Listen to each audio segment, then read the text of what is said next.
Hello guys, এটা ভালো আছেন? আমরা আসছি গুপ্তবাড়ি মন্দিরে। এটা গুপ্তবাড়ি মন্দির, বটগাদা উপজেলা গুপ্তবাড়ি মন্দির। এখানে প্রতি বছর শারদীয় দুর্গা পূজা পুজো হয়। এটা গুপ্ত মন্দিরের আয়তন।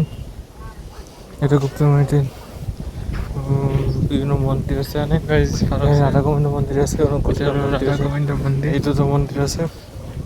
এখানে প্রতিদিন পরিবর্তন হয়, দেখতে পাচ্ছেন। এখানে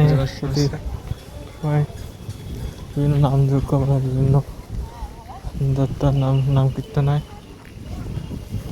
একটু এখানে লোকজন চলে যাচ্ছে।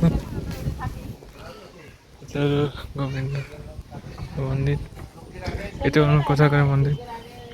এখানে কাদা বিশাল, এখানে গরুরা খাবার কাছে দেখতে পাচ্ছেন। সুন্দর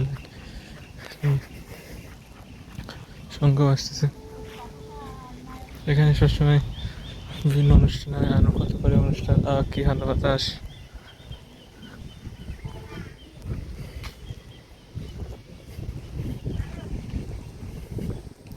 এটা হলো নতুন মন্দির হবে।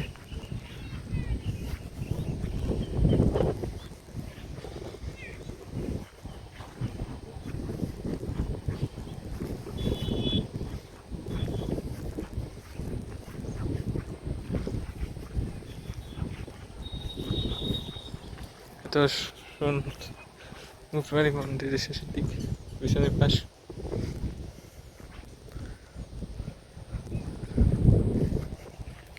এটা হলো সোনময় নদী। এই সোনময় নদীর পিছনে এই গুপ্তবাড়ি মন্দির আছে।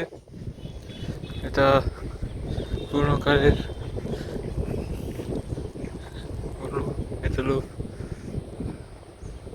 নদী, সোনময় নদীর পিছনে ভাগে অবস্থিত। Video like, comment, share, subscribe.